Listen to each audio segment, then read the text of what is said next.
Everyone, programme में आगे बढ़ते हैं और बात करते हैं कुछ टैक्स के हवाले से और फाइलर के हवाले से। हम देखते हैं अवेयरनेस तो इस बारे में बहुत ज़्यादा दी गई और बहुत सारे लोग मोहतात भी हो गए, एक्टिव भी हो गए, फाइलर भी बनना शुरू हो गए और इस बारे में अवेयरनेस पहुंचाना बहुत ज़्यादा ज़रूरी है। फाइलर बेसिकली क्या होता है, इसके फ़वाइद क्या है और किन लोगों को फाइलर बनना ज़रूरी है, इस हवाले से बात करेंगे। हमारे साथ स्टूडियो में मौजूद हैं सूफ़ी अतीक अहमद ख़ान साहब, जो कि माहिर कानून भी है, चेयरमैन है tax standing company Lahore chamber of commerce and industry के, और इसी के साथ साथ लाहौर टैक्स बार एसोसिएशन के अहदेदारान में से भी एक हैं। अस्सलाम वालेकुम। जी वालेकुम सलाम। सर कैसे हैं आप? अल्हम्दुलिल्लाह। बहुत शुक्रिया सर प्रोग्राम में आने के लिए फर्स्टली। और सेकेंडली सर मैं आपसे जानना चाहती हूँ कि अगर हम अपनी जो भी हमें देख रहे हैं उन ऑडियंस को आम लफ्ज़ों में बताना चाहें कि फ़ाइलर बेसिकली क्या है और ये क्यों ज़रूरी है अब सबके लिए फ़ाइलर होना। जी बहुत शुक्रिया आपका। फ़ाइलर होना बेसिकली, ये फ़ाइलर होते कौन है और क्यों होना ज़रूरी है। जी। तो फ़ाइलर उस शख्स को कहा जाता है जो अपनी आमदनी और अखराजात गवर्नमेंट को बताता है कि मैंने अपने पूरे साल में कितनी आमदनी की है और कितने अखराजात किए हैं और मुझे कितनी बचत हुई है या नुकसान हुआ है। यानी कि हमने अपनी पूरी जो हम अपनी जितनी हमारी फाइनेंशियल ट्रांजैक्शनें हो रही हैं, हमारे जितने अखराजात हो रहे हैं, जितनी आमदनी हो रही है, वो हमने गवर्नमेंट को बतानी है। और गवर्नमेंट ने क्या किया है कि एक ख़ास हद तक जो है वो हमें एक बेनिफिट दिया हुआ है कि अगर हमारी फ़र्ज़ करें कि मैं एक सैलरीड पर्सन हूँ और मेरी आमदनी जो है वो 8 लाख रुपए तक है, तो गवर्नमेंट मेरे से कोई टैक्स नहीं लेगी। लेकिन जैसे ही मैं 8 लाख से इंक्रीज़ करता हूँ तो गवर्नमेंट जो है फिर मेरे से एक ख़ास स्लैब रेट चार्ज करेगी। इसी तरह मैं कारोबारी आदमी हूँ तो मुझे गवर्नमेंट ने एक 12 लाख रुपए तक की एक प्रिविलेज दी हुई है कि अगर मैं एक कारोबारी आदमी होकर 12 लाख रुपए तक कमाता हूँ तो मुझे कोई टैक्स नहीं देना। अगर इससे ज़्यादा कमाऊँगा तो मुझे एक ख़ास स्लैब रेट के मुताबिक टैक्स देना पड़ेगा।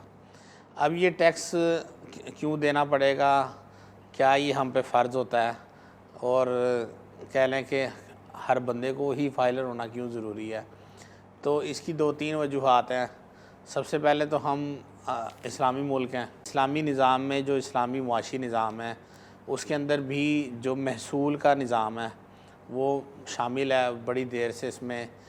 और जो इस्लामिक फ़ाइनेंस सिस्टम है उसके अंदर 3-4 जो सोर्सेज हैं इनकम के, उसमें एक महसूल है, दूसरा ज़कात है, उशर है, और इसके अलावा जो फ़िदिया वगैरह इकट्ठा होता था पहले जब जंगों से कैदी इकट्ठे होते थे या जो माल गनीमत इकट्ठा होता था तो वो उनका सोर्स ऑफ इनकम होता था गवर्नमेंट का।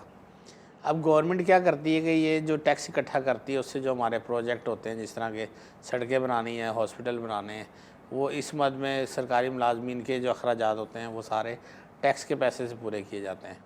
इसी तरह हमारे मुल्क में जो कर्ज़ा हमारे ऊपर है, आजकल IMF ने शर्त रखी हुई जी कि टैक्स बढ़ाएं, लोग इनकी सैलरियाँ नहीं बढ़ानी लेकिन टैक्स बढ़ा दें। तो ये भी कंडीशनें देखी जाती हैं इंटरनेशनली।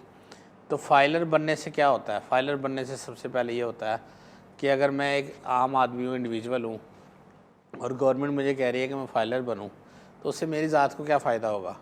ये एक बड़ा आम सवाल है। बिल्कुल, हम तो ये सिर्फ मुल्क की कौमों तरक्की के लिए, हम प्रोग्रेस के लिए, पाकिस्तान के लिए वो टैक्स अदा तो करें। उससे मेरी अपनी ज़ात को क्या फ़ायदा होगा कि जैसे मैंने पहले बताया कि मैंने ख़ास हद तक जितनी कमाई करनी है मैंने टैक्स नहीं देना।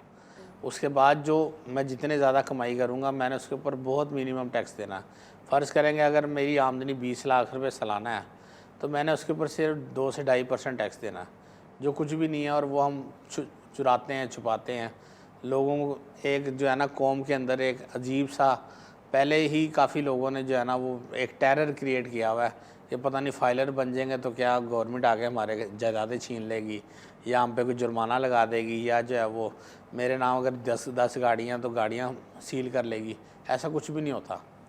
हम जितना गवर्नमेंट को अपने असासाजात के बारे में बताएंगे हमारे असासे उतने प्रोटेक्ट होंगे कि क्योंकि जब प्रोटेक्ट कैसे होंगे? प्रोटेक्ट इस तरह होगा कि जब हमने फ़र्ज़ करें हमारी कोई ज़मीन है, वो हमने अपनी रिटर्न के अंदर शो की हुई है, ठीक है, वो हमने रिटर्न क्या होती है वो भी अभी बताता हूँ कि जो हम अपने गोशवारे हर साल जमा कराते हैं कि मैंने इस पूरा साल में इतनी आमदनी की है, इसमें ये मैंने चीज़ें ख़रीदी हैं, ये बेची हैं, इतने अखराजात हुए हैं मेरे, इतना मैंने मेडिकल एक्सपेंसेस किया, इतने मेरे स्कूल के बच्चों की फ़ीस गई है, इतना जो है वो मेरी जान के ऊपर पैसे लगे हैं, जो मेरा मेडिकल ट्रीटमेंट वगैरह हुआ है, वो सारे अखराजात काट के जो मुझे मेरी सेविंग बचती है उसके ऊपर मैंने टैक्स देना है।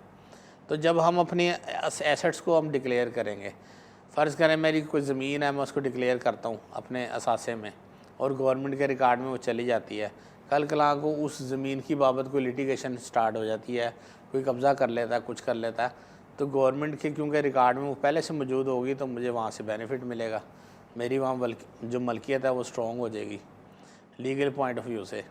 इसी तरह कई ऐसी चीज़ें हैं, जिस तरह हम जो आजकल गोल्ड की सेल परचेज़ बहुत हो रही है कि जी लोग कहते हैं कि ज़मीन के बजाय गोल्ड ख़रीदो, तो इसमें जो है ना वो ज़्यादा बेनिफिट है कि एक तो कैश इन हैंड रहता है, जब दिल चाहे जाके फौरी बेच सकते हैं, और दूसरा कंपैरेटिवली ज़मीन के इसका रेट ज़्यादा बढ़ रहा है पिछले 3-4 सालों में।